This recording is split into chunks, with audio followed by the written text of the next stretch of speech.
No way. That's the third nanny this week. Ethan Blake's voice echoed through the glass-paneled office perched high above London's Canary Wharf. His phone was pressed hard against his ear, his other hand clutching the edge of the desk, like a man on the verge of unraveling. His expensive watch glinted in the early morning light, but his eyes were bloodshot, sunken with exhaustion. She left early this morning, the assistant's voice stuttered through the line. Said she couldn't take another hour of the baby's crying. Said it was unnatural. Ethan slammed the phone onto the desk and ran both hands through his dark hair. Then find another one, I don't care what it costs. But even as the words left his mouth, the pit in his stomach deepened. Nothing was working. It had been 3 months since Clara's death. 3 months of trying to keep a company running, a daughter fed, and his own mind from crumbling. And failing at all 3. His daughter Grace, barely 8 months old, hadn't stopped crying. No nanny lasted more than a few days. Bottles were refused. Sleep was rare. Ethan was drowning. Below, on the first floor of the penthouse, Leah Johnson wiped down the massive living room windows. She had arrived just after dawn, sent on emergency duty by the cleaning agency. A soft-spoken woman in her 20s with rich brown skin and gentle hands. Leah had only been in London for 6 months. Everything still felt foreign. The rhythm of the streets, the grey skies, the cold. But she needed the work. Every pound she earned went to pay for her grandmother's medication back in Kingston. She didn't complain. She didn't question. She just worked. A piercing sound broke her focus. The baby's cry. Leah paused mid-wipe, her hand frozen on the glass. She frowned, looking upward toward the ceiling. She had heard babies cry before. Her cousins back home were loud enough, but this cry, it didn't sound like hunger or tiredness. It sounded like pain, desperation.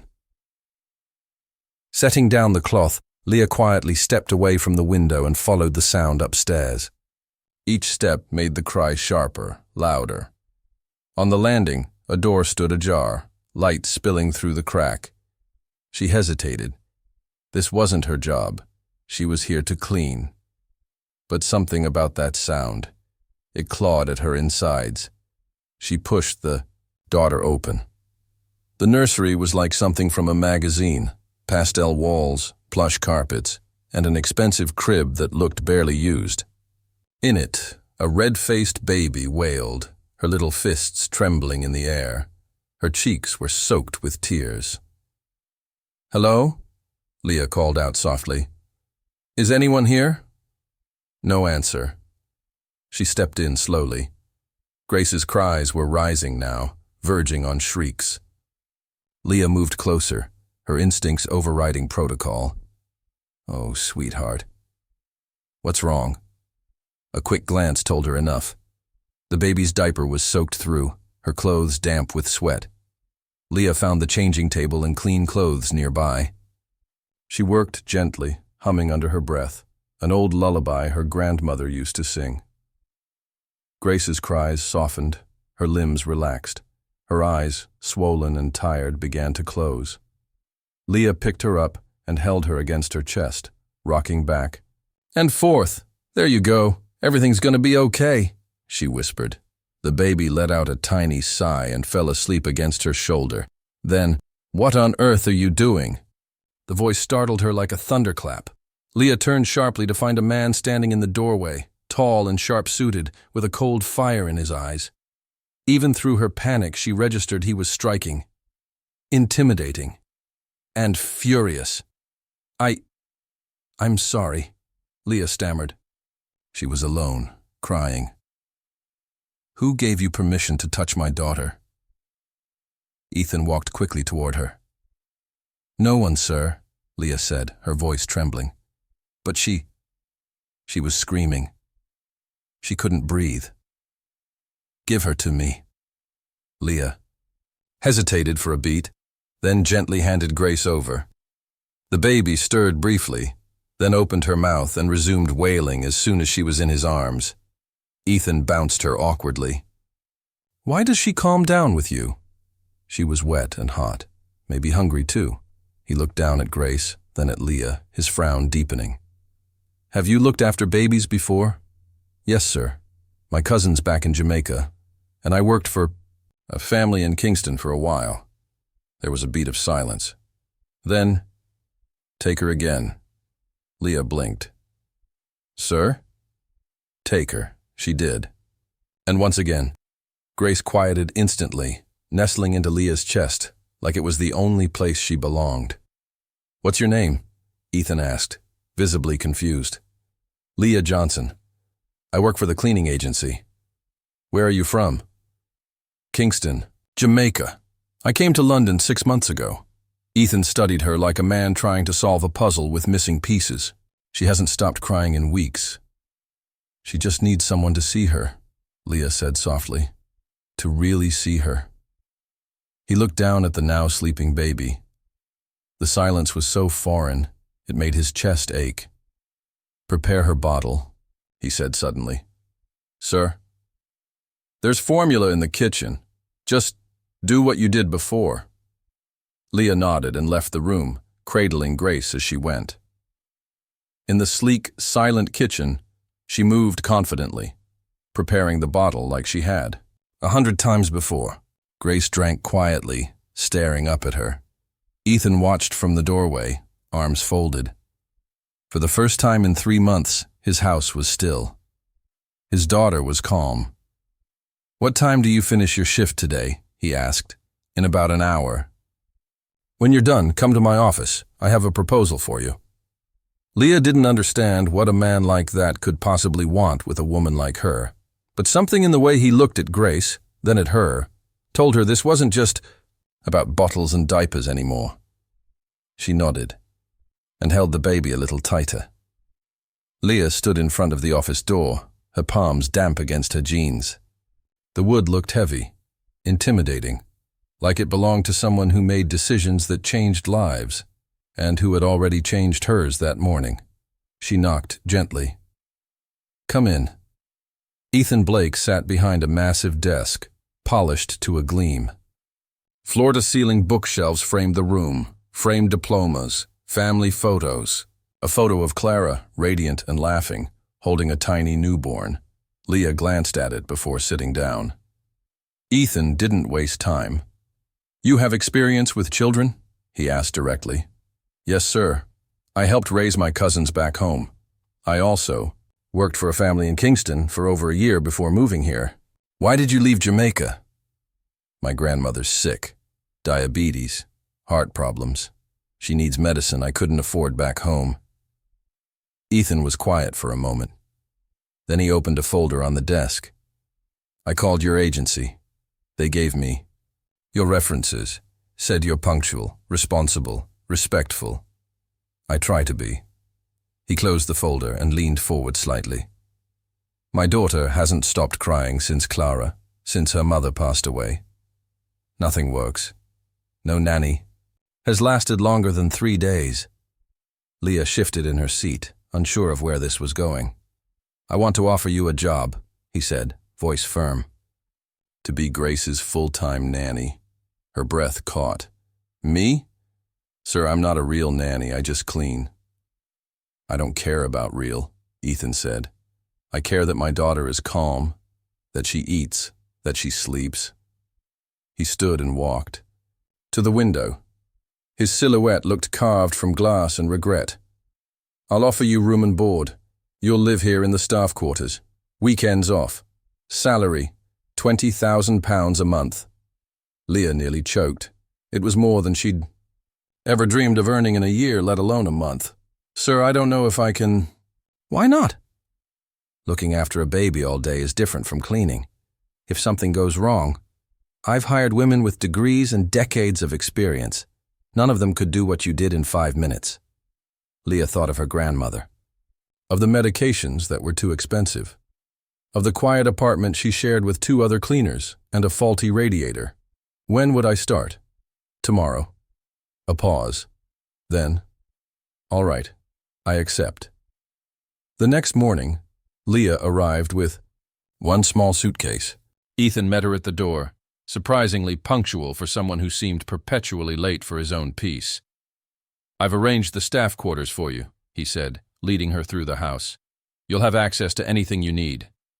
The room was small but neat. A window overlooked the garden. There was a real bed, a desk, even a shelf of books.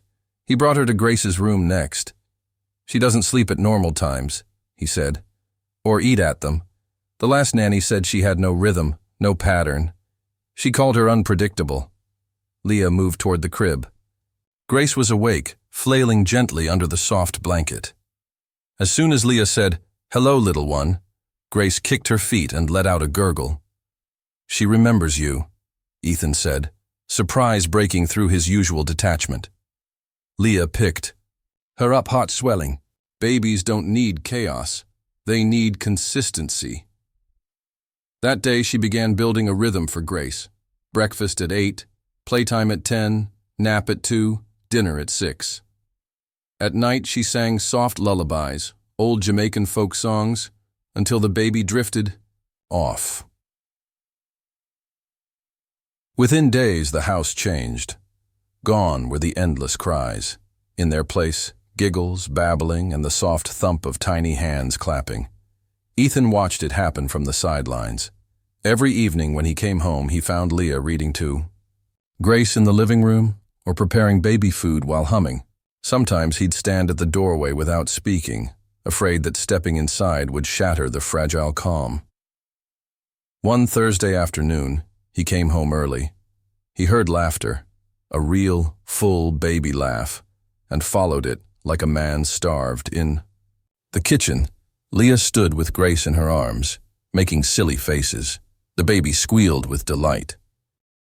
"Looks like you're having fun," he said from the doorway. Leah jumped slightly. "Mr. Blake, I didn't hear you come in." "I got back early." He stepped forward. "How was Grace today?" "Very good. She ate all her food, took a long nap." He held out his arms. "May I?" Leah nodded, passing Grace over gently. To both their surprise, the baby didn't cry. "She seems calmer," Ethan said. "Babies feel when adults are tense. If you're calm, she will be too." He looked at her, startled. It was the first time anyone had spoken to him like that in months. No filters, no apologies, just truth. "Thank you," he said quietly. Leah nodded and turned back to the stove, pretending not to feel the heat rising in her cheeks. But something had changed in the room. Something unspoken, but unmistakable. That night she stayed up thinking about it. Not just the child, but the man. The weight he carried. The pain he didn't know how to show. He had a million-pound life, but no idea how to hold a daughter. And yet, slowly, something in him was shifting. Grace had begun reaching for him when he came home. She smiled at his face. She even fell asleep once in his arms. Leah began to teach him, softly, indirectly, how to prepare a bottle properly, how to warm the towel before bath time, how to tell the difference between a tired cry and a hungry one. Ethan followed her instructions without protest. One evening, he returned to find Grace asleep and Leah sitting quietly beside her cot, reading. The room was warm, peaceful. The world outside might have been burning, but in there, everything was still. "She didn't even whimper when I came in," he said in awe. "She's starting to trust." Leah stood, brushing her hands on her jeans. She moved to the door. "Good night, Mr. Blake." "Leah," he said suddenly. She turned. His expression softened. "You've changed everything." She didn't reply, only smiled, but as she stepped into the hallway, she wondered if she had just crossed an invisible line. Absolutely. Here's the next chapter. It began with darkness. Leah had just begun bathing Grace when the lights flickered once, then went out. Completely. The hum of electricity vanished. The silence that followed was heavy, unnerving. "Oh no," Leah muttered. instinctively pulling Grace closer in the warm bathwater. "It's okay, sweetheart. I'm right here." From the hallway, hurried footsteps approached. "Leah, are you all right?" It was Ethan. His voice was different, laced with concern. "We're okay," she called out, "but the baby's still in the water." A second later, he appeared in the doorway, phone flashlight casting sharp beams across the tiles. "Let me help." Between the two of them, they lifted Grace out, wrapped her in a towel, and dried her off gently. The baby, more curious than afraid, reached for the light dancing on the walls. "Must be a full outage," Ethan said, checking his phone. "They say it could take hours." They carried Grace down to the living room, where Ethan lit several candles he'd found in a kitchen drawer. A soft golden glow filled the space, transforming it from sterile and cold to something that felt intimate. Leah laid a blanket on the floor and placed Grace down with her stuffed bear. The baby cooed, content to watch the shadows flicker around her. "Doesn't seem bothered," Ethan said, sitting cross-legged beside them. "Babies aren't afraid of the dark," Leah said. "They're afraid of absence. When they feel alone." Silence settled again. Not awkward, but charged. Ethan looked at the baby. "Do you miss Jamaica?" The question caught Leah off guard. "Every day," she answered honestly. "Especially my grandmother." "How is she?" "Not well. Doctors say she needs surgery, but it's expensive. I'm doing what I can from here." Ethan nodded, eyes lost in the dancing flame of a nearby candle. "Clara was sick too, for years. I watched her fade. She hid it from the world, but not from me." It was the first time he'd said his wife's name in front of Leah. She didn't interrupt. "She was full of light," he went on. "She could find joy in anything, the opposite of me." "Is that why you loved her?" "Maybe," he said. "Or maybe she loved me, despite everything I wasn't." Grace yawned and reached for Leah's hand. She picked her up and rocked her gently, humming a lullaby. "You're not as closed off as you think," Leah said softly. "You're just grieving." Ethan looked up. Her face was bathed in candlelight, eyes glowing with something warm, something he hadn't felt in months. "How can you say that? You hardly know me. I know pain when I see it. I know men who hurt others because they like the power, and I know those who hurt because they're scared." Ethan swallowed hard. What am I afraid of? Feeling again. Losing again. She hadn't meant to say it. But the truth settled between them like a thread pulled too tight.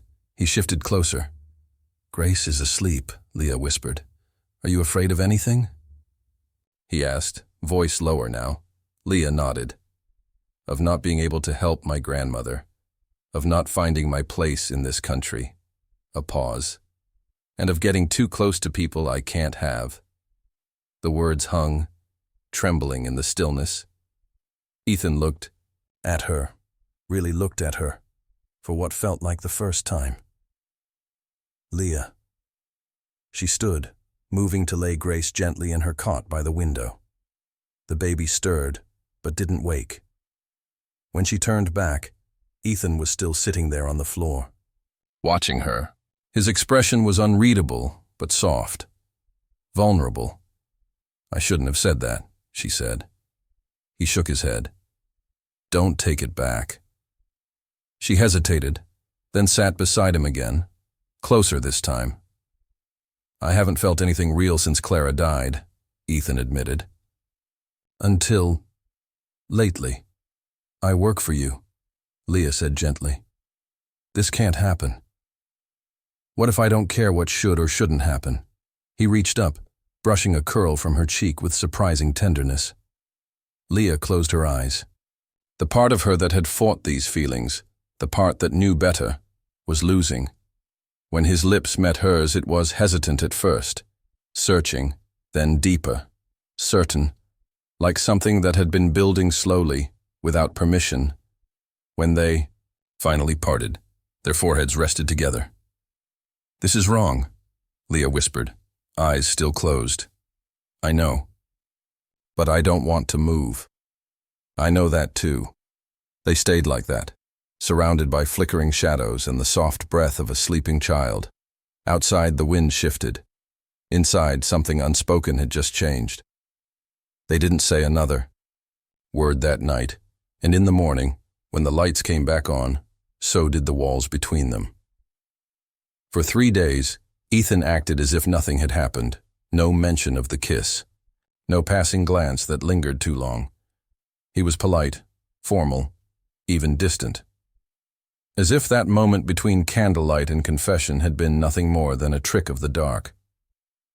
Leah tried to bury it too. She busied herself with Grace's routines, kept her voice soft, her steps quiet. But her heart hadn't returned to the rhythm it once knew. Grace, at least, was thriving. She now giggled at dinner time, reached for toys, and babbled nonsense to the curtains. Her favorite part of the day was still Leah's song at bedtime, when she curled against her shoulder and let go of the world without fear. But the silence between Leah and Ethan was louder than any scream Grace had ever cried. That Tuesday afternoon, with Grace asleep and the house unusually still, Leah decided to deep clean the master bedroom, something she'd been putting off. The room was pristine on the surface, all polished edges and expensive linen. But the deeper she went, beneath the bed, behind the closet doors, she found untouched dust and years of stillness. Inside the wardrobe, pushed into a far corner, was a plain cardboard box covered in dust. She pulled it out. Photos, letters, a dried bouquet, an old perfume bottle, a worn sweater folded with precision. Clara's things. Leah's hands paused over each item with reverence. She had no right to be here. She told herself to put the box back. Then Grace's cry rang faintly. From the nursery, Leah picked her up and brought her into the bedroom, placing her softly on the bed beside the box. The baby looked at the objects with wide, curious eyes.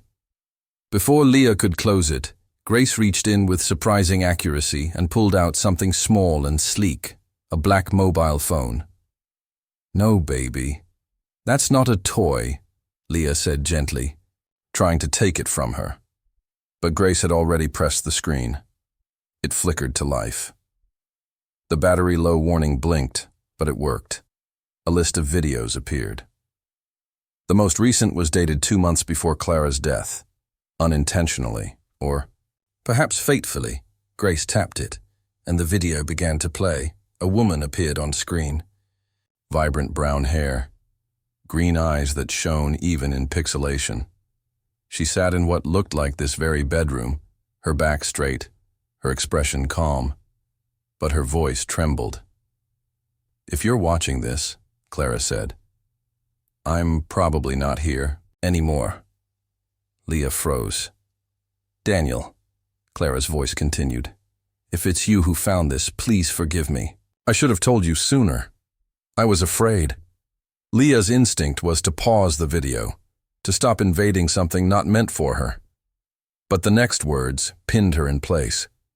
"Grace is not our biological daughter. I adopted her without telling. You." The room seemed to narrow around Leah.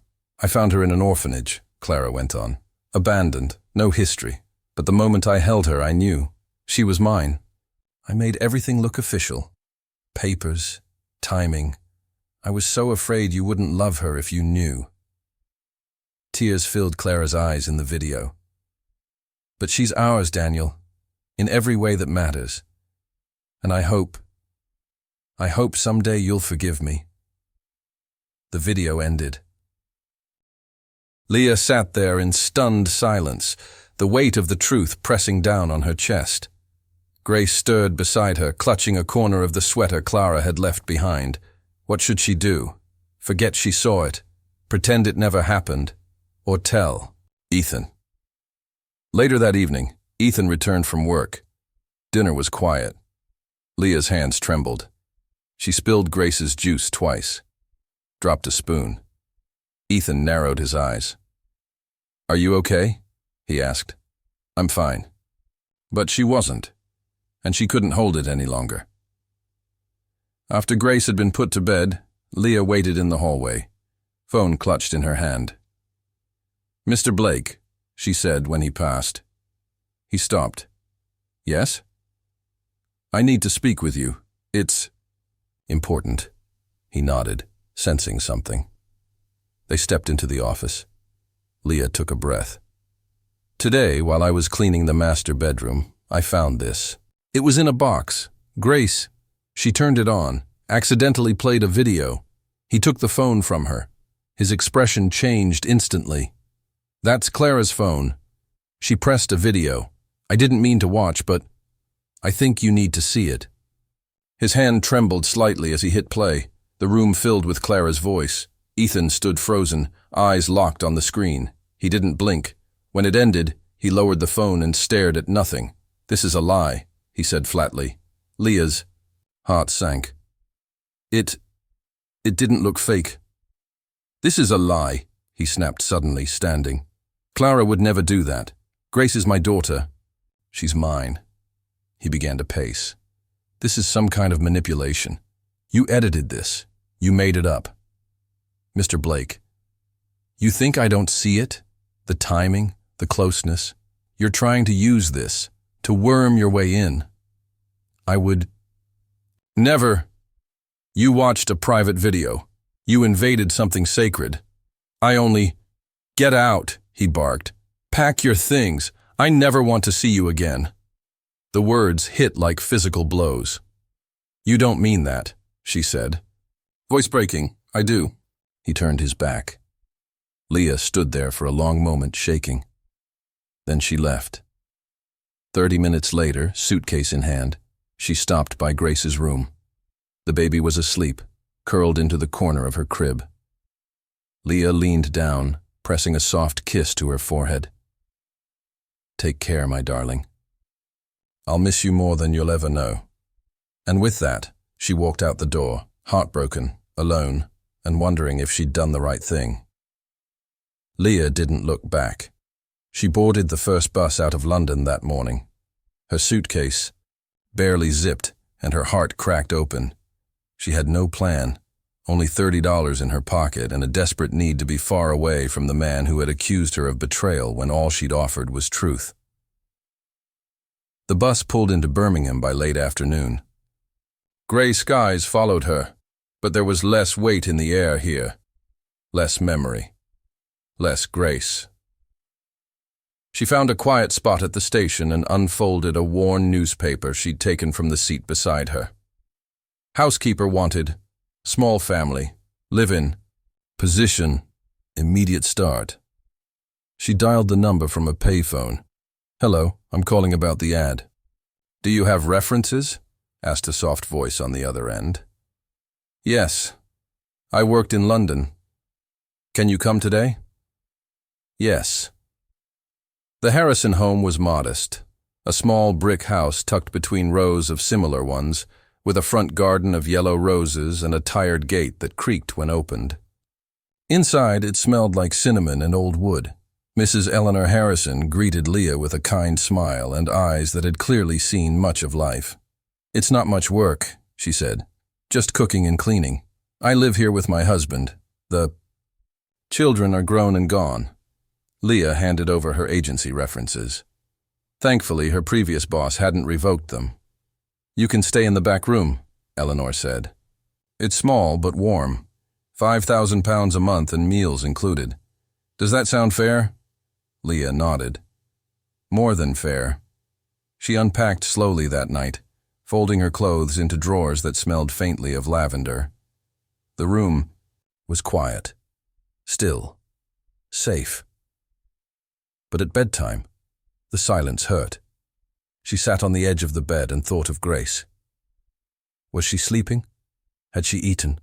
Was she crying again? Leah pressed her forehead into her hands and let herself cry for the first time in weeks. Mrs. Harrison noticed the sadness quickly. "You look like someone left something precious behind," she said one morning over tea. "I left a baby I cared for," Leah replied. "She wasn't mine, but I loved her like she was. Mrs. Harrison patted her hand. Love doesn't need papers, dear. If you loved her, then she loved you too. Leah smiled weakly, but the ache never left. Back in London, the penthouse had returned to its former silence, but it was not peaceful. Grace cried through the nights. She refused bottles, screamed during diaper changes. Her body, once soft with baby fat, had grown thinner. Her eyes searched every room for someone who wasn't coming back. Ethan didn't know what to do. He called every nanny agency in the city. 4 women came within the first week, all left before their shifts were over. "This baby's not just upset," one said. "She's grieving. I've never seen anything like it." Ethan stayed up with Grace for hours. He tried rocking her, singing, feeding her. Nothing worked. "What do you want?" he shouted one night, exhausted and overwhelmed. "Tell me what." "You want," Grace only cried harder. In a moment of desperation, he sank to the nursery floor, cradling her. "You miss her, don't you?" he whispered. "You miss Leah." He said the name aloud for the first time in weeks. And then he wept. The next morning, he retrieved Clara's phone from his drawer and watched the video again. This time, he didn't let anger cloud him. He studied her face, her voice. The hesitation, the fear, her words rang truer now than ever. "She's ours, Daniel, in every way that matters." He took the phone to a video technician that afternoon. "I want to know if this has been edited, if there's any sign of manipulation. I need the truth." "It'll cost $1,000, the man said. "I don't care." 2 days later, Ethan received the call. "The video's authentic," the technician said. "No signs of editing or tampering. It's real." Ethan sat in his office for hours after that. The reality sank in slowly like ink through paper. Clara had lied. Grace wasn't biologically theirs. But Leah hadn't lied. She had simply uncovered the truth, and he had thrown her out for it. In Birmingham, Leah was learning how to live quietly again. The Harrisons treated her well. The work was simple, the pace slow. It was the kind of peace she should have been grateful for. But at night, lying in bed, she still saw Grace's eyes, heard her laugh, felt her small fingers curling around her blouse. That connection was not fading, only growing heavier with time. One afternoon, while she scrubbed the living room floor, her phone rang. It was a number from London, unfamiliar. She hesitated before answering. "Leah Johnson?" "Yes." "This is Dr. Thompson. I'm Grace Blake's pediatrician. I got your number from her father." Leah's heart dropped. Is she okay?" "She's physically stable, but showing signs of infant depression. She's not eating well. Her sleep patterns are erratic. It's concerning." Leah gripped the edge of the table. "Her father said you were her nanny, that you were close."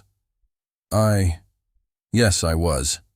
I wanted to ask, was there any trauma before you left? Anything that might have affected her emotionally?" Leah's throat tightened. "Nothing happened. I had to go." "I understand. But babies form strong attachments. If you were her primary caregiver, she might be mourning your absence." Leah sat in silence after the call, unable to move. She had tried to do the right thing. She had walked away when accused. She had protected her dignity, but the baby she loved was suffering. And now the question she had been avoiding came to the surface with brutal clarity. Could she really stay away forever? Daniel hadn't driven himself in weeks, but on that cold, grey morning, he gripped the wheel tightly as he left London behind, the sleek black car carving a lonely path toward Birmingham. He had her address now, courtesy of a call to her old agency, and 100 things rehearsed in his head. None of them sounded right. 4 hours later, he stood on the porch of a modest red-brick house with roses by the window, and his heart beating like it was trying to escape his chest. He rang the bell. A silver-haired woman opened the door. Her eyes were gentle but discerning. "Yes?" "I'm looking for Leah Johnson," he said. "My name is Daniel Blake." She looked him over, his expensive coat, the polished shoes, the tired face. "What do you want with her?" "I need to talk to her. It's about Grace." The woman hesitated, then nodded. "Wait here." She closed the door and disappeared inside. In the garden out back, Leah hung laundry on a line. She hummed softly as she pinned up a small towel. Her world had quieted. "Leah, dear," Mrs. Harrison called from the back step. "There's a man at the door. Says his name is Daniel Blake." Leah froze. Her fingers slipped on a clothespin. A shirt fell to the grass. She didn't turn around. Her breath came faster. What does he want? He says it's about the baby. Part of Leah wanted to run to the door. Another part wanted to hide forever. She stared down at the shirt in her hands, then wiped her palms against her jeans. "Tell him to go." Mrs. Harrison tilted her head. "You sure? He looks shaken." Leah closed her eyes. The call from the doctor echoed in her memory. "I'll talk to him, but only outside." "Stay close." Daniel stood straight as Leah stepped outside, arms crossed tightly over her chest. She said nothing, just looked at him. He looked thinner, older. The air between them was thick with everything unsaid. "Hello, Leah. What do you want, Mr. Blake?" The Mr. Blake hurt more than he expected. I was wrong," he said, "about everything." She didn't respond. "I had the video analyzed. It's real. Clara. She lied to me. Grace isn't biologically mine." Leah's eyes didn't soften. "And you blamed me. You accused me. I was grieving, angry, confused. You were cruel. I know." He looked down. "I'm not here to defend myself. I'm here because Grace is not okay. She won't eat. She won't sleep. She cries all day. The doctor says she's depressed." Leah's jaw tightened. "She misses you," he said. "And I miss you too." Leah turned slightly, as if to shield herself from the words. "She misses me?" she asked, voice low. "Or she misses the employee who made your life easier?" Daniel stepped forward. "I miss you. The woman who saw my daughter when I couldn't. The one who made her laugh. The one who made me feel again." She didn't move. "I thought pushing you away would protect me, but it just left us both broken." He took a deep breath. "I didn't come here to ask you to come back as my employee." She turned slowly to face him fully. "Then what are you asking?" "I'm asking you to come back as someone who matters to both of us. As part of the family. As someone I care about more than I ever thought I could." Her mouth parted, but no words came. "Leah, I know I don't deserve it. I hurt you. I failed you, but I'll spend every day earning it back." She stared at him, the wind brushing her hair across her face. "And if I come back," she said finally, "it's not for you. It's for Grace." Daniel nodded, hope flickering behind his tired eyes. "Then that's enough for me." The drive back to London was quieter than the one that brought him there. Leah sat in the back seat with her bag and her thoughts. Daniel didn't push conversation. He just drove. As they neared the city, the skyline emerged like a memory. "I left her room exactly how you left it," Daniel said softly. Leah didn't respond. But as they pulled up to the familiar building, her heart began to pound. The place looked the same, but everything inside had changed. Grace's cry was faint from the nursery, but it had a different quality now. It was thin, faint, as if even crying had become exhausting. Leah entered the room quietly. "Hello, my love," she whispered. The baby's head turned. When she saw her, her tiny face twisted, not into a cry, but something like disbelief. Then she reached out with both arms and whimpered, "Oh, my baby." Leah murmured, sweeping her up. Grace clung to her like she was the last piece of the world. That made sense. You're so thin, Leah whispered, holding her tightly. I'm here now. I won't leave you again. Daniel watched from the hallway, his throat tight. Leah carried Grace down to the kitchen, humming the same lullaby. She prepared the same meal she used to, mashed sweet potato with a touch of cinnamon. Grace refused it at first, turning her face away. Leah sang softly, and slowly, spoon by spoon, Grace began to eat. When she finished half the bowl, Daniel exhaled loudly. It felt like breathing again for the first time in days. She hasn't eaten like that since you left. She needs time, Leah said. We both do. That night, Grace fell asleep in Leah's arms. Daniel stood in the doorway again. But this time, he stepped inside. I don't expect you to forgive me yet, he said. But I'd like to try. I want to rebuild what I destroyed, not just for her. For you too. Leah looked down at Grace, then back up at him. If I stay, things have to change. They will. No more yelling, no more accusations, no more walls between us. Daniel nodded. No more walls, she sighed. Then I'll stay. But this time, we go slow. Step by step. Daniel smiled. Step by step. And in that quiet nursery, where everything had once been broken, something began to mend. 3 months passed. The penthouse was no longer a house of echoes and tension. Grace had gained weight. She slept through the night. She laughed more, babbled, louder, and when she felt particularly proud, called out for La La, her baby version of Leah's name. Daniel returned home every evening to find them on the floor, surrounded by toys. Or in the kitchen, where Leah stirred pots with one arm while balancing Grace on her hip. Sometimes, Leah would look up at him with a tired smile that lasted just long enough to make him wonder what she was thinking. Other times, she wouldn't look at all. Because even though the walls had come down, the door between them remained slightly ajar, never fully open. One morning, Grace toddled over to Daniel, clung to his trousers, and said a word that stopped time. Dada. Daniel blinked. What did you say? Dada, Grace shouted again, her arms raised. He lifted her with shaky hands. Leah turned from the kitchen, eyes wide. Did she just... She said, Dada, Daniel whispered, his voice cracking. It was the first time she had claimed him, completely, unquestionably. He held her against his chest and looked at Leah, overwhelmed.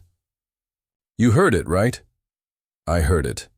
Her smile was soft, touched by something deeper than joy. And for the first time since Clara's death, Daniel believed they might be a real family. That same afternoon, a storm began to build, not in the sky, but in Daniel's office. His assistant entered with a stack of documents. It's urgent.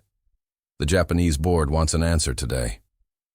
Daniel stared at the folder marked International Merger Proposal. It had been months in the making, a deal that would expand his company globally, open offices in Tokyo, triple their revenue, but it came with a price. Relocation. At least 2 years in Japan, maybe more. He tapped the folder without opening it. Tell them I'll give them an answer tomorrow. That evening during dinner, Leah noticed how distracted he was. You've barely touched your food. I have something to tell you, he said, pushing his plate aside. I was offered a merger with a Japanese company. Her eyes narrowed. And if I accept, I'll need to move to Tokyo for at least 2 years. Leah went still. Are you going? I haven't decided. Silence stretched between them. Grace tapped a spoon against her high chair, oblivious to the earthquake beneath the table. And what does that mean for us? Leah asked. I don't know yet. You don't know? Her voice was calm but cold. After everything, after I came back, you're not sure if you're staying? It's complicated. No, it's not. It's actually very simple. She stood. collecting Grace's empty plate. "You're either choosing business or you're choosing us." "Don't twist it," Daniel said. "This deal could secure Grace's future. She'd never want for anything. She already has everything she needs. Love, stability, someone who sees her." Leah turned to face him. "She doesn't need Tokyo. She needs you." Daniel leaned back, running, a hand through his hair. "Couldn't you come with me?" She blinked. "To Japan?" "You'd have everything. A bigger place, a full staff.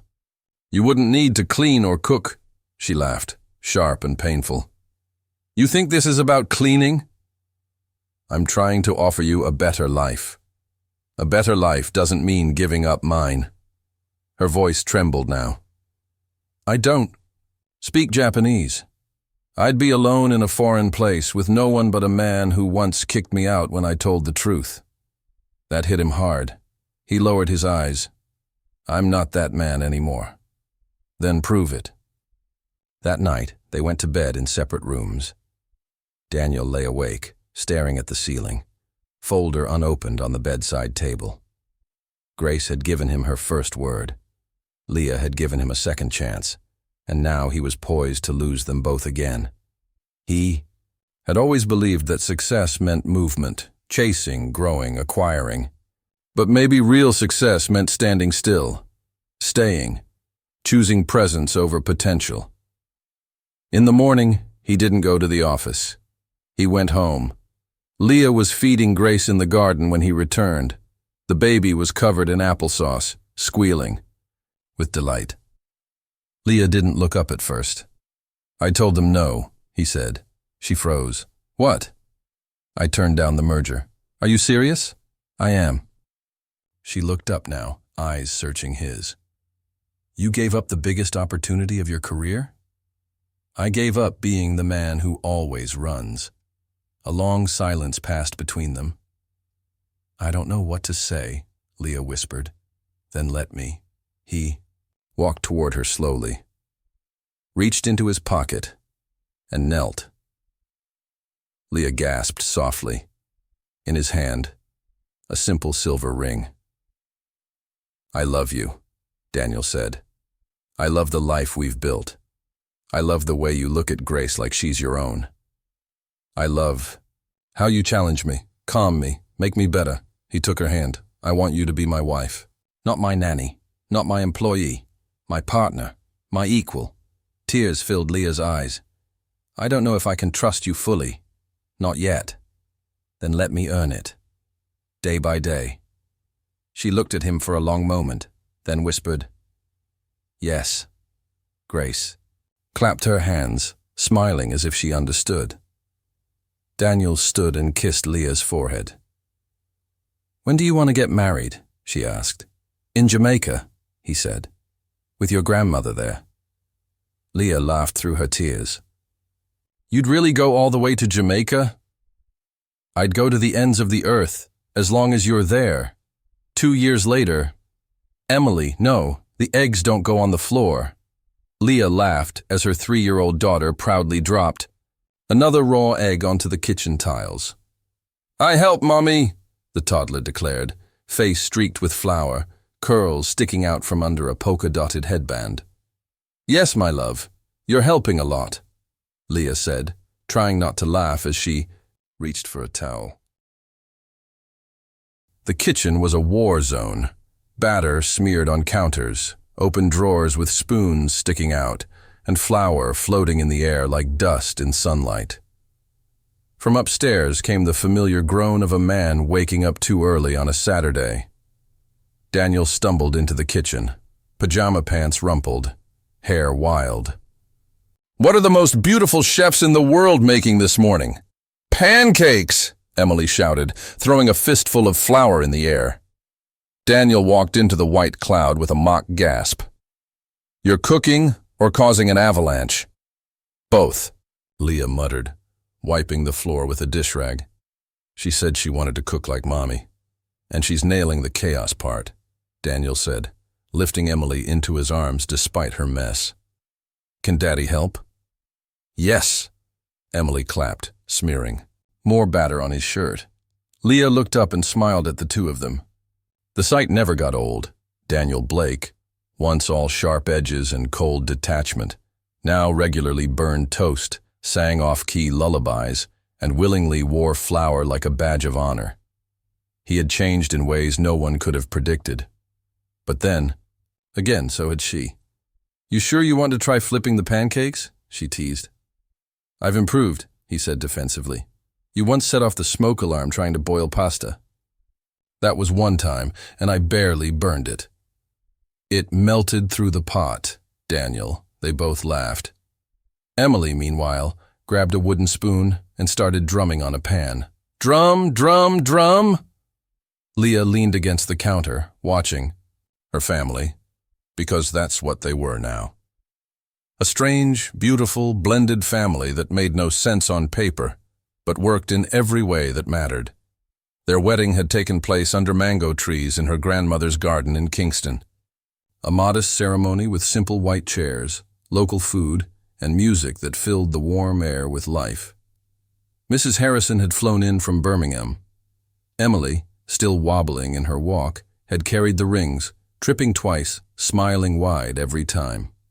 It was a day full of laughter, memories, and healing. They had built something real. Not perfect, but honest. And joyful. And theirs. "Hey," Daniel said, snapping her from her thoughts. "Where'd you go just now?" "Jamaica," she said softly. He walked over and kissed her cheek. "Best decision I ever made, Emily." Banged the spoon louder. "Mommy! Daddy! Look! Music!" Leah smiled. "You're very talented, baby." Music. Dance. And before either of them could stop her, Emily dumped a scoop of flour on the floor and started spinning in circles. "Emily!" They both said at once, but it was too late. The kitchen looked like a snow globe had exploded. Daniel laughed. "She gets this chaos from you. She gets the stubbornness from you." He threw a pinch of flour at her in retaliation. Leah gasped. "Oh, you did not just do that." Another handful followed. Soon they were both covered, laughing and tossing flour like children. Emily squealed in delight. When they finally collapsed on the floor, breathless and white from head to toe, Leah leaned into Daniel's shoulder. "This is a mess," she said, wiping flour from her eyelash. "It's our mess," he replied, "and I love every bit of it." Emily curled into Leah's lap, resting her head against her chest. "I love you, Mommy. I love you, Daddy." Daniel reached over, brushing a speck of flour off Leah's cheek. "I still remember the first time." "I saw you," he whispered, "in that same kitchen window wiping glass.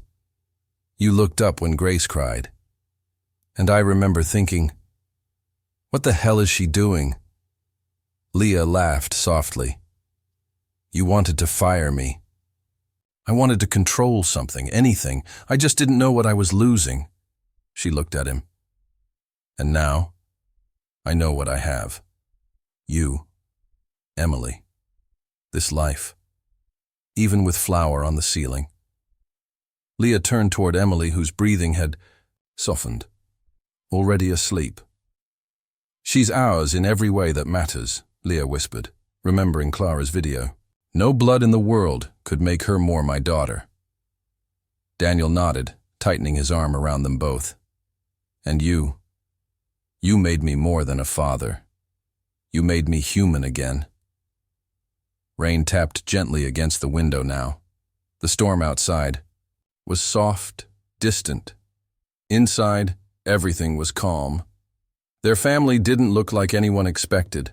A Jamaican nanny who became a wife, a billionaire widower who became a better man, a baby who wasn't born into love but had been wholly, deeply chosen. They weren't conventional, they were real, and that was enough.